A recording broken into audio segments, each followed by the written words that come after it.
Hello dear viewers, আজকে আমি তোমাদেরকে পঞ্চম শ্রেণীর অধ্যায়কের গুণ ভাগ অংশের এই যে 8 আর 9 নম্বর অঙ্কটা, লিখিত অঙ্ক, এই টেক্সট অঙ্কটা আমি সলভ করে দেখাবো।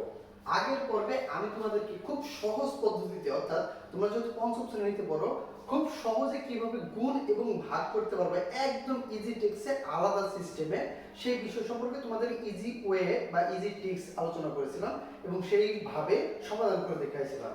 তো তার পরবর্তী স্টেপে আমরা লিখিত যে টেক্সট অঙ্ক, সেই অঙ্ক দুইটা সলভ করব। এখান থেকে আমরা দুইটা অঙ্ক বেছে নিয়েছি। এই দুইটা অঙ্ক যদি তুমি সলভ করতে পারো তাহলে এই একই ক্যাটাগরির সমস্ত অঙ্কই একই ক্যাটাগরির তুমি সব ক্লিয়ার করতে পারবা। তো ভিউয়ার্স দেখো, অঙ্ক দুইটা আমরা করে রেখেছি। 8 নম্বর অঙ্ক, কোন বাড়িতে ৯৮,০০০ গ্রাম চাল আছে। ৯৮,০০০ গ্রাম। আচ্ছা, তাদের যদি প্রতিদিন ৬৫০ গ্রাম চাউল লাগে, কততম দিনে চাল শেষ হবে? এইখানে একটা ব্যাপার আছে, উত্তর হবে ক্রমবাচক সংখ্যা। উত্তর হবে কি সংখ্যা? ক্রমবাচক সংখ্যা। ক্রমবাচক মানে কি? ক্রমবাচক মানে ক্রম আকারে, পরের ক্রম, মানে একের পরে যদি 2, 2 এর পরে 3, এটাকে বলে ক্রম। সংখ্যাটা হবে ওই রকম ক্রমবাচক সংখ্যা। এখন ক্রমবাচক সংখ্যার বিষয়টা কি?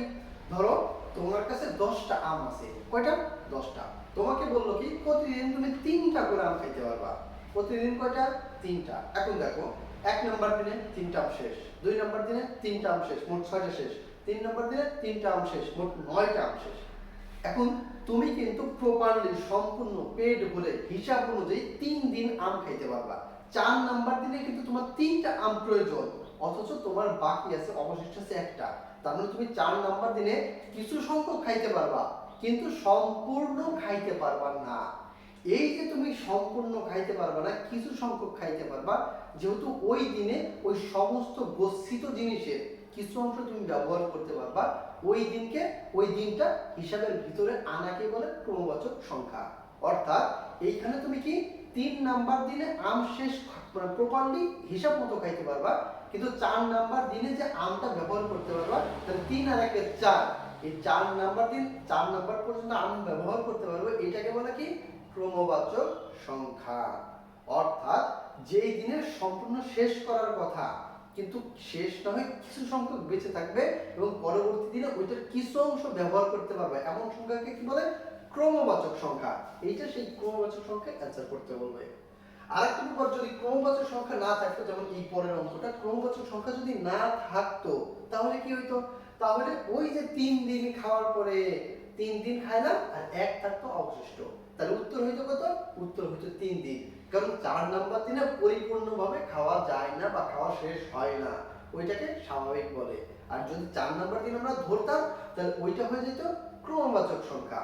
তো ভিউয়ার্স, এই হলো মূলত অঙ্কের প্যাটার্ন। তো আমরা সলভ করি। দেখো, তুমি জানো যে ৯৮,০০০ গ্রাম চাল মোটামুটি অনেক চাল, সেখানে প্রতিদিন এতটি করে। এখন আমরা ভাগ করব যে আসলে কয়দিন খাইতে পারবো, কয়দিন খাইতে পারবো, এরকম ভাগ করতে গেলে তোমাকে এইটা দিয়ে এইটা ভাগ করতে হবে। কোন লিখি আছে আমরা ৬৫০ গ্রাম চাউল লাগে কয়দিনে?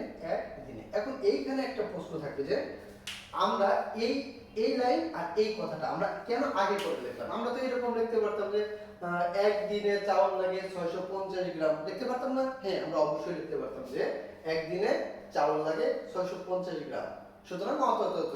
কিন্তু ব্যাপারটা হলো আমরা কেন এই দিনের পাশটা পরে লিখবো? দেখো, প্রশ্ন যে চাইছে দিন, যখন তোমার প্রশ্ন চাবে, অর্থাৎ যেইটাই চাবে, দিন চাক, মাস চাক, টাকা চাক, সংখ্যা চাক, যেইটাই চাক, যেটা চাবে সেইটাই হবে পিছনের লাইন, সেটা হবে পিছনের লাইন। যেহেতু আমাদের দিনের কথা বলছে, এর জন্য আমরা দিন পিছনের লাইনে আনছি। যদি আমাদের চাউলের গ্রাম চাইতো, তাহলে আমরা এই লাইনটা পিছনে এনে একই লাইনটা আমরা সামনে আনতাম।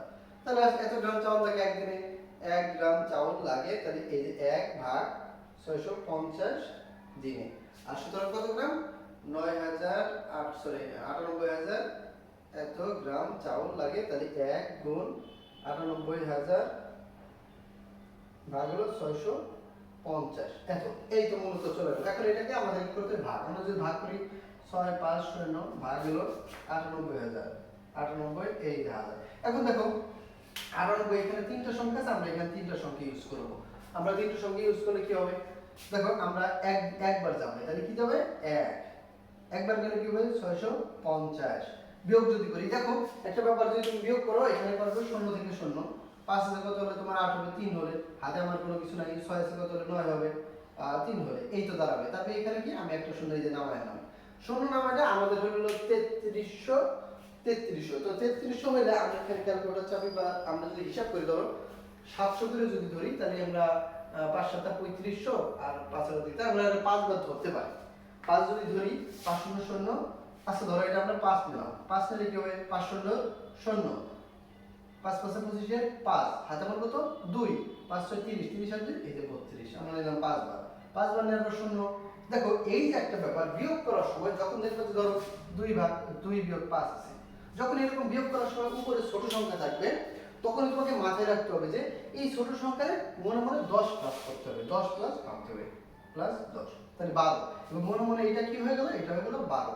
তাহলে 5 থেকে 12 হিসাব করতে হবে ঠিক একই ক্যাটাগরিতে দেখো শূন্য আছে তার মানে শূন্য থাকলে ছোট সংখ্যা তাহলে প্লাস 10 করতে হবে এটা তাহলে 10 করলে হয়তো 10 এখানে মনে মনে 10 হয়ে গেল তাহলে 10 থেকে 5 বাদ দিলে থাকে 5 হাতে আমার 1 তাহলে ওই যে আমরা 10 ধরছিলাম সেই হাতে এইখান থেকে আসলো তাই 3 আর 1 10 2 আর 1 3 3 আর 3 মিলে গেল 50 তাহলে এখানে থাকলো কি এখানে থাকলো আর এই শূন্য আমি একটা নামায় আনলাম তাহলে এই শূন্য দেখো এইটার ভিতরে আর কোনো যাচ্ছে না যেহেতু একটা শূন্য নামায় আনলাম নামায় আনার পরেও যেহেতু এখানে যায় না তো এই যে যখন কোনো সংখ্যা নামায় আনবো নামায় আনার পরে যদি সেই সংখ্যা দ্বারা ভাগ করা যায় না তখন সেখানে একটা শূন্য যোগ করতে হয় শূন্য কিভাবে শূন্য যোগ করলাম আমরা একটা সংখ্যা নামায় আনলাম নামায় আনার পরেও আমাদের কি হলো না আমাদের সেখানে হয়ে গেল না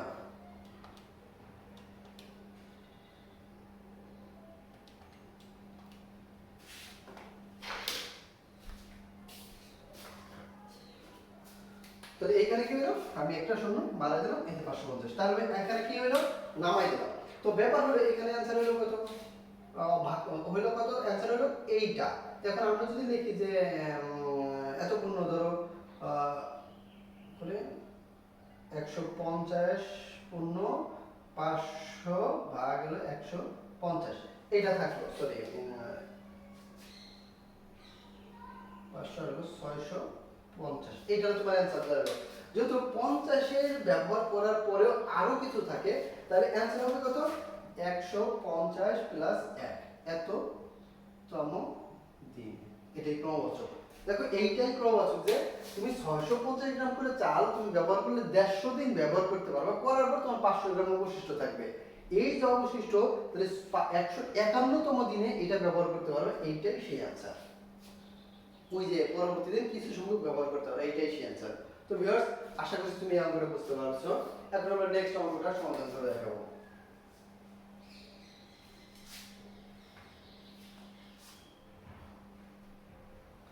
দেখো এখানে বলছে একটি বই তৈরি করতে 138 টা কাগজ লাগে ওকে 70000 টা কাগজ দিয়ে কয়টি বই তৈরি করে দেখ একই কথা যে আসলে এইখান থেকে আমরা লাইন আনতে তুমি জানো যে অঙ্ক করতে গেলে একটা লাইনের জোড়া তৈরি করতে হবে একটা লাইনের জোড়া তৈরি না করতে পারলে তুমি অঙ্ক করতে পারবে না তো একটা লাইনের জোড়া কি আমরা একটা লাইনের জোড়া একটি বই এখান থেকে লাইন নেব কারণ এটার সাথে কোনো লাইন নেই এটা প্রশ্ন করছে তো আমরা যদি একটা লাইন তৈরি করব একটি বই তৈরি করতে 138 টা কাগজ লাগে এখন আমরা লিখব যে এতদিনে কয়টি বই তৈরি হবে কয়টি বই হবে তাহলে বই তাহলে আমরা লিখব 138 টা কাগজে হয়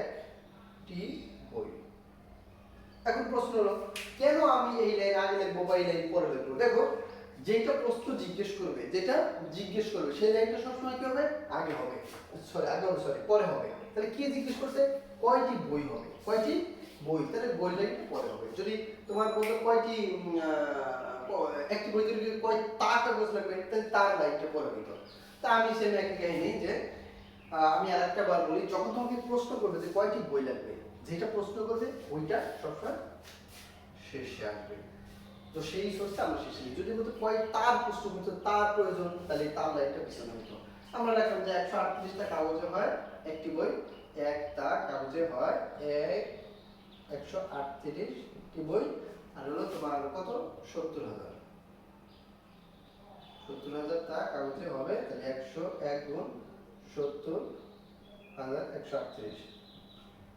টি বই এই যে টিউ। এখন আমরা এখানে যদি ভাগ করি, দেখো আমরা করলাম কি 138 ভাগ হলো 70,000।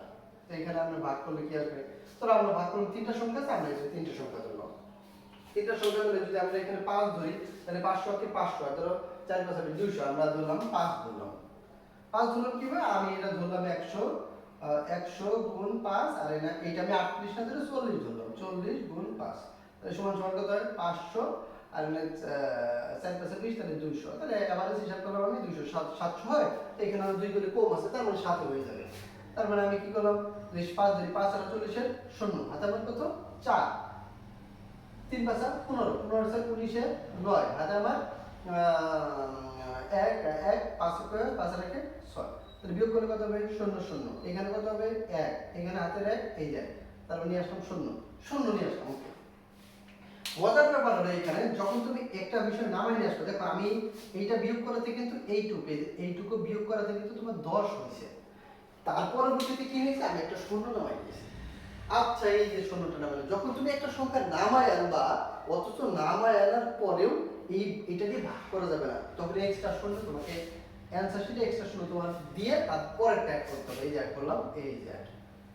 ক্লিয়ার? তাহলে আমি আবার বলি যে যখন একটা শূন্য নামায় আনলাম, ধরো একটা শূন্য আমি নামাইলাম, এই যে এই শূন্য কিন্তু নামাইলাম, নামায় আনার পরেও আমার এইখানে ভাগ করা যাচ্ছে না।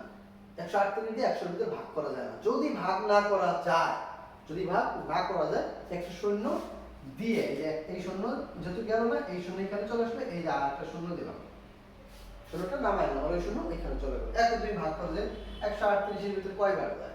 138 এর ভিতরে ধরো তোমার যাবে না, সরি 1000 হইলো।